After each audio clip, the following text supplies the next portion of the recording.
السلام عليكم ورحمة الله وبركاته.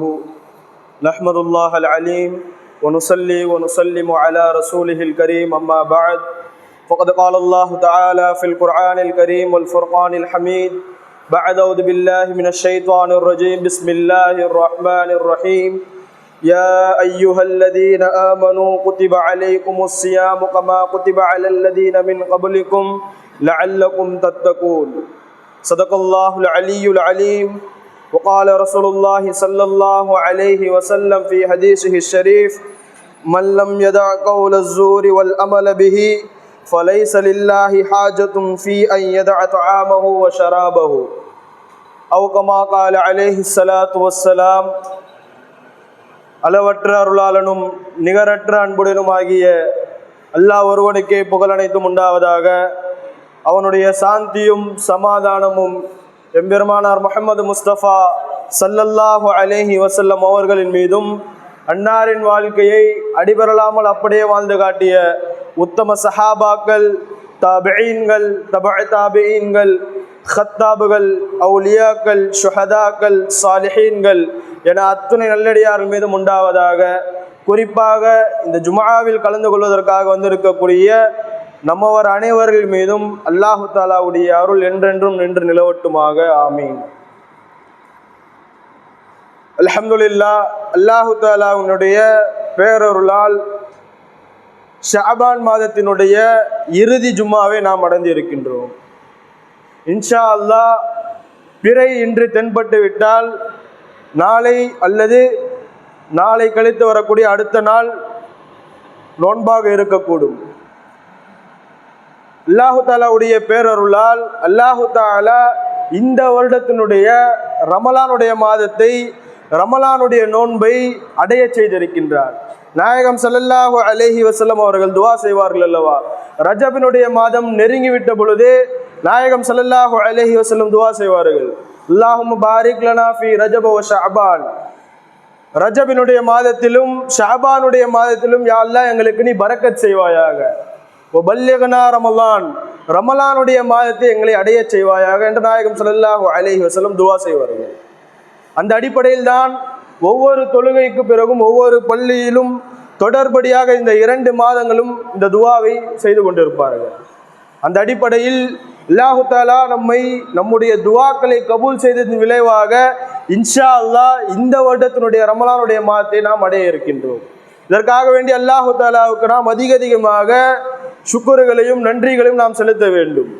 அல்லாஹு தாலா தன் யாரை நாடுகின்றானோ அவர்களுக்கு அதிகமான நிஅமத்துகளையும் அவர்கள் மூலமாக அல்லாஹு தாலா எதிர்பார்ப்பது என்னவென்றால் அல்லாஹு தாலாவுக்கு அவர்கள் நன்றி செலுத்த வேண்டும். இறைவனுக்கு நன்றி செலுத்துதல் என்றால் என்ன? தேங்க்யூ என்று சொல்வதா? கிடையாது. இறைவன் நமக்கு என்னென்ன கட்டளைகளை வழங்கியுள்ளார்? 5 பிரதான கட்டளைகள் இருக்கின்றது அல்லவா?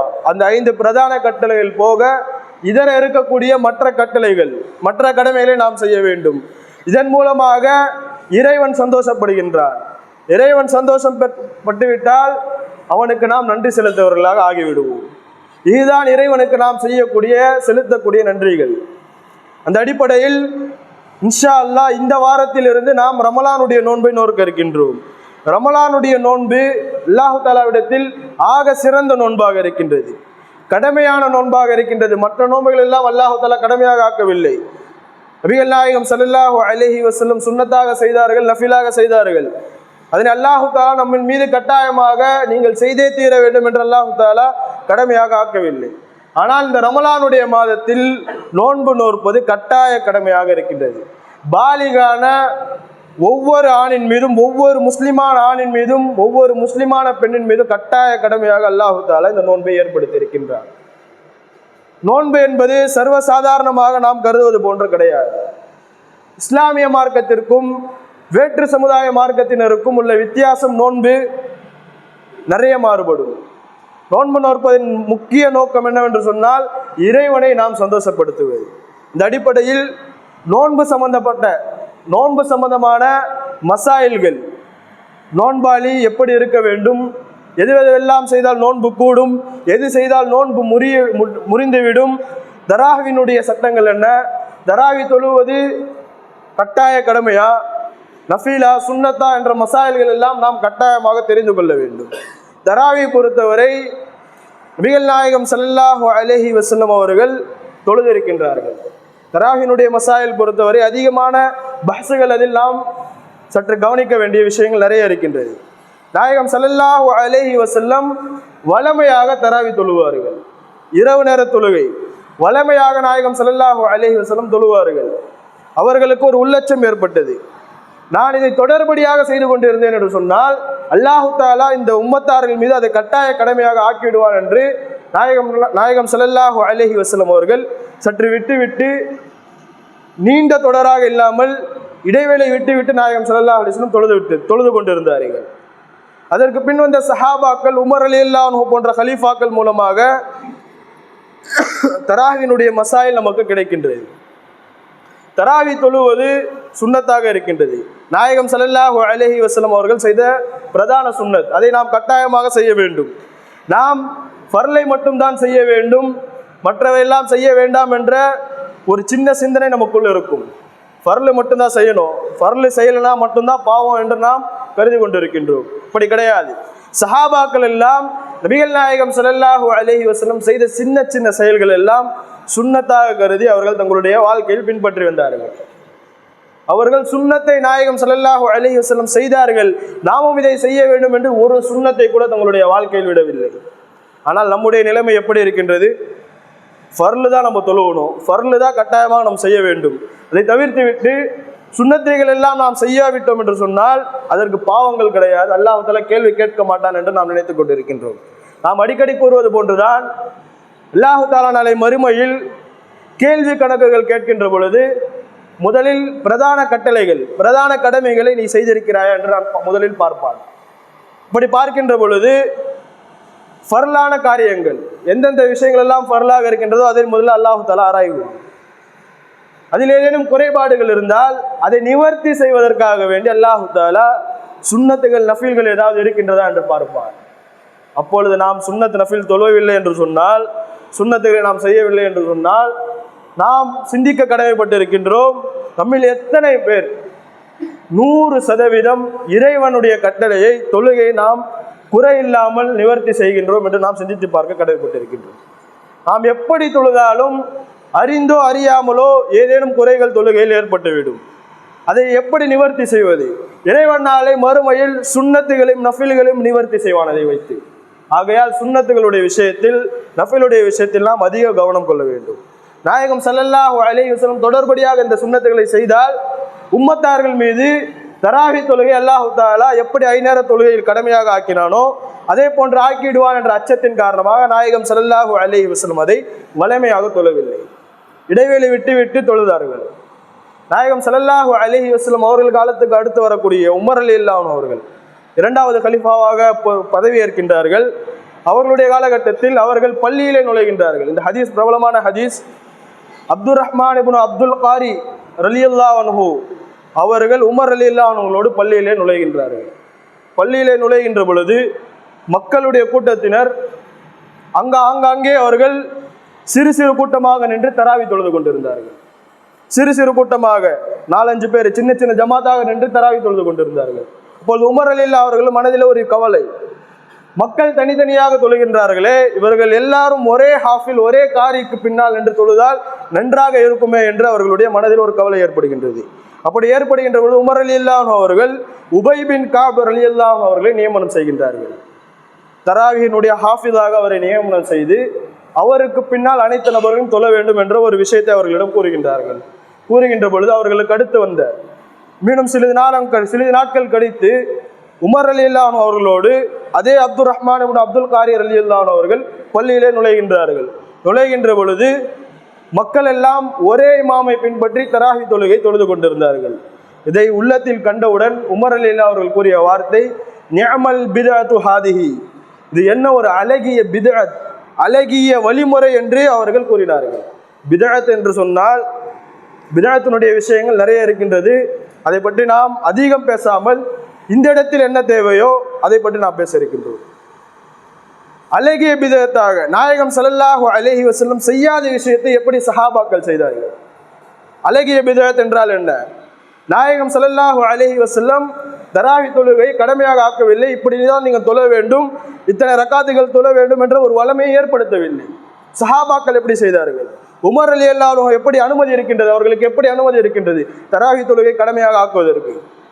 இந்த விஷயங்கள் எல்லாம் நாம் யோசித்து பார்க்க கடமைப்பட்டு இருக்கின்றோம். குர்ஆனுடைய தொகுப்பினுடைய விஷயத்தை நாம் பார்க்கின்ற பொழுது குர்ஆன் நாயகம் ஸல்லல்லாஹு அலைஹி வஸல்லம் அவர்களுக்கு சிறிது சிறிது துண்டு துண்டாக தேவைக்கேற்ப குர்ஆன் இறங்கியது. 23 ஆண்டுகள் குர்ஆன் ஒட்டுமொத்தமாக இறங்கியது. ஒட்டுமொத்தமாக இறங்கியது என்று சொன்னால் லௌஹே மஹ்ஃபூல் என்று சொல்லப்படக்கூடிய பாதுகாக்கப்பட்ட ஏடுகளில் அல்லாஹு தஆலா இறக்கி முதல் வானத்திலே வைத்து விட்டார். நாயகம் ஸல்லல்லாஹு அலைஹி வஸல்லம் அவர்களுக்கு தேவைக்கேற்ப சிறு சிறு ஆயத்துகளாகவும் சிறு சிறு சூறாக்களாகவும் சிறு சிறு அத்தியாயங்களாகவும் அல்லாஹு தஆலா இறக்கினார். ஒட்டுமொத்தமாக 23 ஆண்டுகள் வஹி இறங்கியது. இதையெல்லாம் அல்லாஹு தஆலா நாயகம் ஸல்லல்லாஹு அலைஹி வஸல்லம் அவர்கள் மீது இறக்கினார். சிறிது சிறிது பல பிரதிகளாக இருந்தது. குர்ஆன் ஒட்டுமொத்த தொகுப்பாக இன்று நாம் காணுகின்றோம் அல்லவா. குர்ஆன் என்று சொன்னால் நம்ம பார்க்கின்ற பொழுது ஒரு அட்டை டு அட்டை சூரத்துல் ஃபாத்திஹாவில் ஆரம்பித்து சூரத்துல் நாஸில் முடிகிறது ஒரு தொகுப்பாக. அன்று நாயகம் ஸல்லல்லாஹு அலைஹி வஸல்லம் காலத்தில் அப்படி கிடையாது. உமர் ரலியல்லாஹு அதே உமர் ரலியல்லாஹு அவர்கள் மனதில் ஒரு கவலை, இந்த குர்ஆன் ஒட்டுமொத்தமாக இறங்கியது அல்லவா. நாயகம் ஸல்லல்லாஹு அலைஹி வஸல்லம் காலத்திற்கு பிறகு நாயகம் ஸல்லல்லாஹு அலைஹி வஸல்லம் இந்த உலகத்தை விட்டு பிரிந்து விட்டார்கள். உமர் ரலியல்லாஹு அவங்க மனதில் ஒரு கவலை ஏற்படுகின்றது. என்ன கவலை? இந்த குர்ஆன் ஒட்டுமொத்தமாக ஒரே பிரதியாக இருந்தால் ஓதுவதற்கு இலகுவாக இருக்குமே என்ற ஒரு கவலை.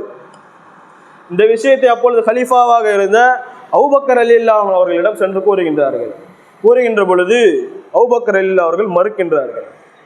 நாயகம் ஸல்லல்லாஹு அலைஹி வஸல்லம் அவர்கள் செய்யாத விஷயத்தை நம்ம எப்படி செய்ய முடியும், நம்ம செய்ய வேண்டாம் என்று அவர்கள் தடுக்கின்றார்கள். உமர் ரலியல்லாஹு அவர்கள் மீண்டும் வலியுறுத்துகின்றார்கள், இந்த செயல் நல்ல செயல்தான், இதன் மூலமாக எந்த ஒரு பாவம் ஏற்பட போவது கிடையாது என்ற ஒரு விஷயத்தை கூறுகின்றார்கள். அபூபக்கர் ரலியல்லாஹு அவர்கள் மனதிலும் அல்லாஹு தஆலா கவலை ஏற்படுத்தினான். இருவரும் சேர்ந்து குர்ஆனை ஒட்டுமொத்தமாக ஒரே பிரதியாக நாம் அமைத்து விடலாம் என்று சொல்லி ஸைத் இப்னு சாபித் ரலியல்லாஹு அவர்களிடம் செல்லுகின்றார்கள். அவர்கள் தான் அன்று ஹாஃபிஸாக இருந்தார்கள், ஒட்டுமொத்த குர்ஆனையும் மனனம் செய்தவர்களாக இருந்தார்கள். அவர்களிடம் சென்று இந்த விஷயத்தை கூறுகின்ற பொழுது அவர்களும் மறுக்கின்றார்கள். நாயகம் ஸல்லல்லாஹு அலைஹி வஸல்லம் செய்யாத இந்த விஷயத்தை நான் எப்படி செய்ய முடியும்? பிறகு அல்லாஹு தஆலா அவர்களுடைய உள்ளத்திலும் கவலை ஏற்படுத்தி பிறகு ஒட்டுமொத்தமாக முடிவு செய்து விட்டார்கள், குர்ஆனை ஒரே பிரதியாக நாம் அச்சடிக்க வேண்டும், ஒரே பிரதியாக நாம் தொகுக்க வேண்டும் என்ற ஒரு கவலை ஏற்பட்டது. ஒவ்வொரு சஹாபாக்களிடம் சென்றார்கள். ஒவ்வொரு சஹாபாக்களும் சில சில பகுதிகள் குர்ஆனுடைய சில சில பகுதிகளை மனனம் செய்து வைத்திருந்தார்கள். அவர்களிடம் சென்று அன்றைய காலகட்டத்தில் வஹி இறங்குகின்ற பொழுது எலும்புகளிலும் இலைகளிலும் ஓடுகளிலும் ஆயத்துக்களை எழுதி பத்திரமாக பாதுகாத்து வைத்திருந்தார்கள். எந்தெந்த சஹாபாக்கள் எல்லாம் பாதுகாத்து வைத்திருந்தார்களோ அவர்களிடம் சென்று ஆயத்துக்களை சேகரித்து அதனை வெரிஃபை பண்ணுவாங்க. ஒருத்தவங்கிட்ட கேட்டாங்கன்னு சொன்னா அது அப்படியே எழுதிட மாட்டாங்க. இதே ஆயத்தை 2-3 நபர்களிடம் 2-3 சஹாபாக்களிடம் கேட்டு இந்த ஆயத்து சரியானது தானா என்று வெரிஃபை பண்ணி அப்புறமா அதை குர்ஆனாக தொகுத்தார்கள். பிறகு இறுதியாக அதை தொகுத்து நாயகம் ஸல்லல்லாஹு அலைஹி வஸல்லமுடைய மனைவியாரான ஹப்ஸா ரலியல்லாஹு அன்ஹா உமர் ரலியல்லாஹு அன்ஹுடைய மகளார், நாயகம் ஸல்லல்லாஹு அலைஹி வஸல்லமுடைய மனைவி, அவர்களிடம் ஒப்படைக்கின்றார்கள். குர்ஆன் ஒட்டுமொத்தமாக ஒரே தொகுப்பாக பிரதி செய்யப்பட்டு விட்டது. பிறகு உஸ்மான் ரலியல்லாஹு அவர்கள் கலீஃபாவாக பதவி ஏற்கின்றார்கள். பிறகு அச்சடிக்கப்பட்டு ஒட்டுமொத்த உலகத்திற்கும் குர்ஆன் பரப்பப்பட்டது. நாயகம் ஸல்லல்லாஹு அலைஹி வஸல்லம் செய்யாத விஷயம்தான். ஆனால் இந்த இடத்தில் சஹாபாக்கள் எல்லாம் ஒன்று சேர்ந்து செய்தார்கள். எப்படி? உமர் ரலியல்லாஹு அவர்களை பொறுத்தவரை நாயகம் ஸல்லல்லாஹு அலைஹி வஸல்லம் அவர்கள் கூறுவார்கள் 3 தனி சிறப்புகள். உமர் ரலியல்லாஹு அவர்களுடைய கருத்துக்களை போன்று அல்லாஹு தஆலா கருத்துக்களை குர்ஆனிலே இறக்கினார். உமர் ரலியல்லாஹு அவர்கள் சாதாரண சஹாபா கிடையாது. உமர் ரலியல்லாஹு அவர்களுடைய கருத்துக்கு ஒப்பான அதே கருத்துக்களுடைய ஆயத்துகள் அல்லாஹு தஆலா குர்ஆனிலே இறக்கினார். உமர் ரலியல்லாஹு அவர்கள் மக்காமே இப்ராஹிம், நாம் இன்று கேள்விப்படுகின்றோம் அல்லவா, சவுதியில காபா பக்கத்தில் இருக்கு மக்காமே இப்ராஹிம் அலைஹிஸ்ஸலாம் அவர்கள் நின்று தொழுத இடம். அந்த இடத்துல நின்று கொண்டு இந்த இடத்தை அல்லாஹு தஆலா தொழக்கூடிய இடமாக ஆக்கினா நல்லா இருக்குமே என்ற ஒரு கவலை அவர்கள் உள்ளத்தில் ஏற்பட்ட உடனே அல்லாஹு தஆலா குர்ஆனில் ஆயத்தை இறக்குறான். என்ன ஆயத்து? வத்தஹிது மின் மகாமி இப்ராஹிம முஸல்லா, மகாமே இப்ராஹிம் இருக்கக்கூடிய இடத்தை நீங்கள் தொழுமிடமாக நீங்கள் ஆக்கிக் கொள்ளுங்கள் என்று அல்லாஹு தஆலா குர்ஆனில் ஆயத்தை இறக்குறான். எப்படி உமர் ரலியல்லாஹு அவர்களுடைய மனதில் ஏற்பட்ட கவலை, அவர்களுடைய கருத்து அதே கருத்துக்கு ஒப்பாக அந்த கருத்தை அங்கீகாரம் செய்யக்கூடிய வண்ணமாக அல்லாஹு தஆலா ஆயத்தை இறக்கின்றான். அடுத்த கட்டமாக இரண்டாவது விஷயம், நாயகம் ஸல்லல்லாஹு அலைஹி வஸல்லம் அவர்களிடம் உமர் ரலியல்லாஹு அவர்கள் கூறுகின்றார்கள், உங்களுடைய வீட்டுக்கு நல்ல மனுஷங்களும் வராங்க, கெட்ட மனுஷங்களும் வராங்க. அதனால உங்களுடைய மனைவியார்களை திரைக்கு பின்னால் திரை ஏற்பாடு செஞ்சு திரைக்கு பின்னால் இருக்குமாறு செய்யலாமே யா ரசூலுல்லாஹ் என்று ஒரு ஆலோசனை கூறுகின்றார்கள்.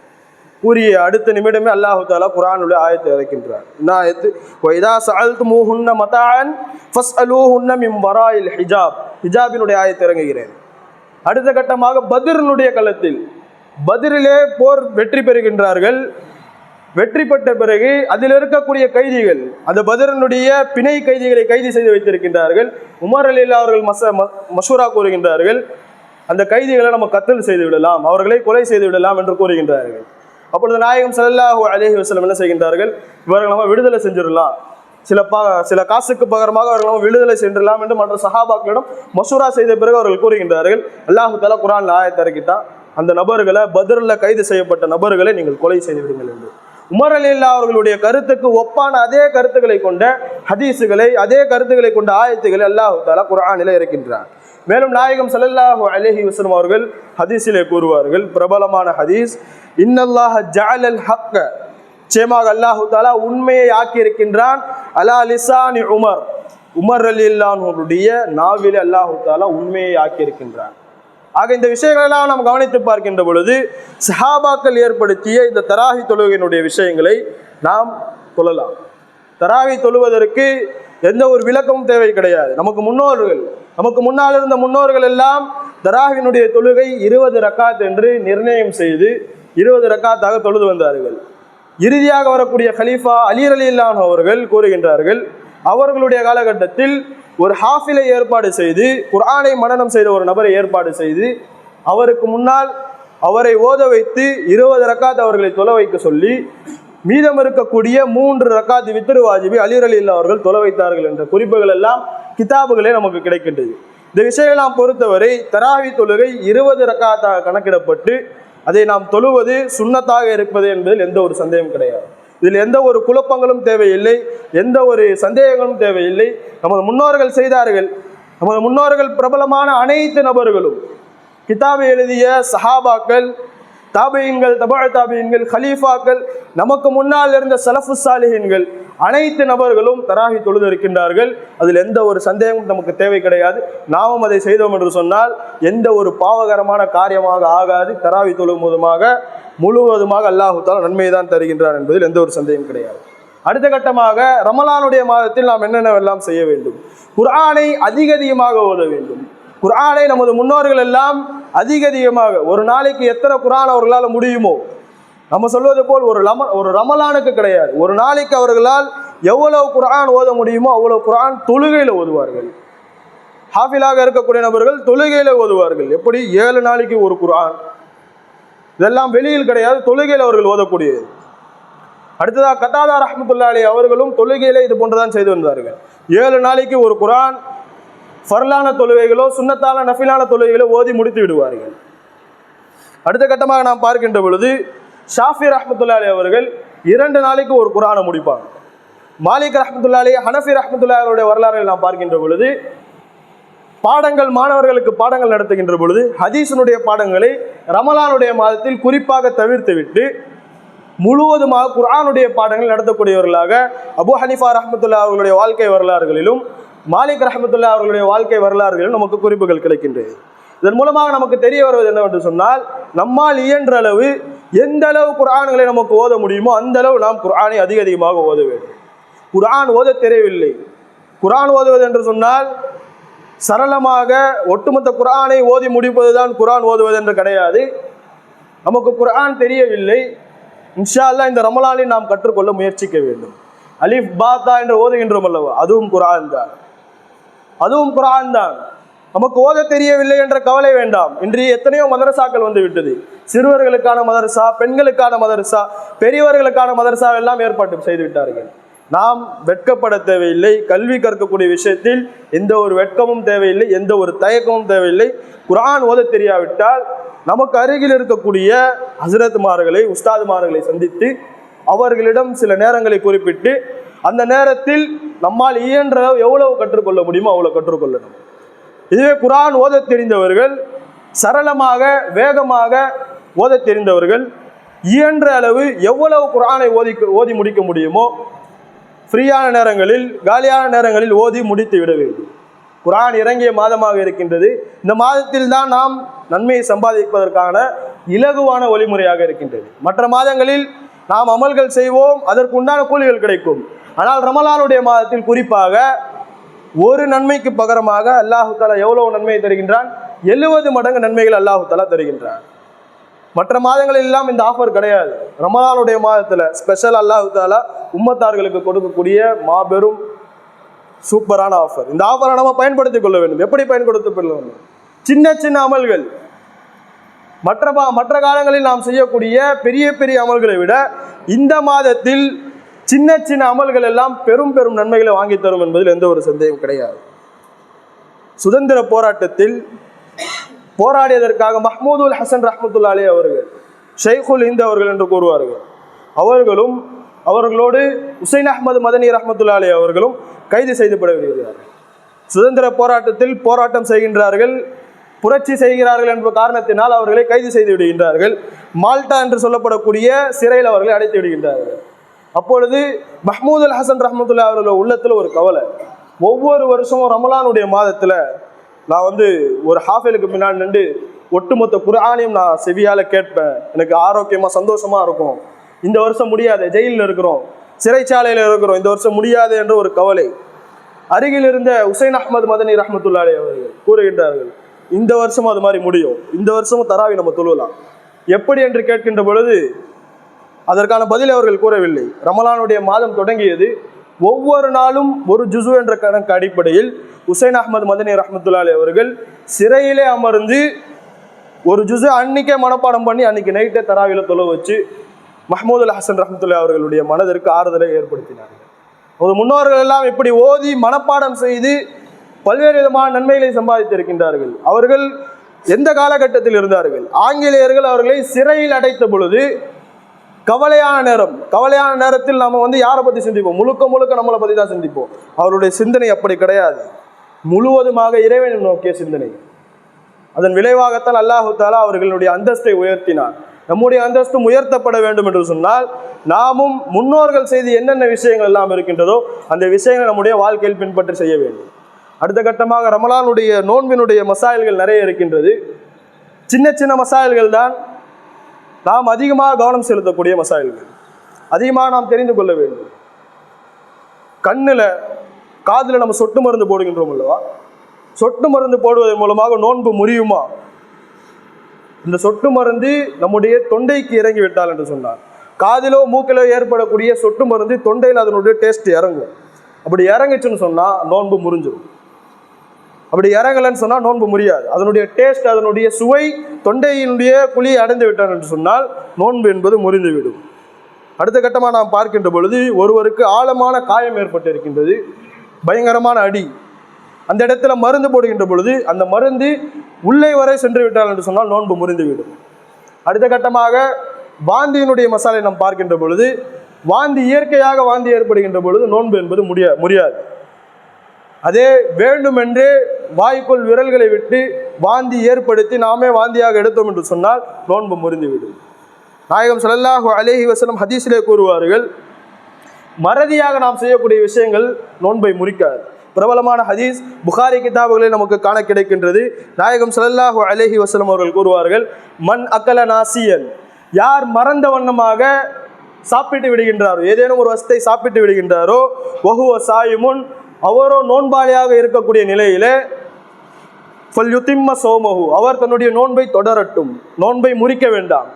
தெரியாதனமா நம்ம சாப்பிட்டோம், ஏதாவது ஒரு விஷயத்தை சாப்பிட்டோம் தெரியாம, நம்முடைய அறிவு இல்லாமல், அதாவது தெரியாம நம்ம மற்ற நாட்களில் இருப்பது போன்று தண்ணியோ சாப்பாடோ நம்ம தெரியாம சாப்பிட்டோம்னு சொன்னா அதன் மூலமாக நோன்பு முறியாது. நாயகம் ஸல்லல்லாஹு அலைஹி வஸல்லம் நோன்பை தொடரட்டும் என்று கூறியிருக்கின்றார்கள்.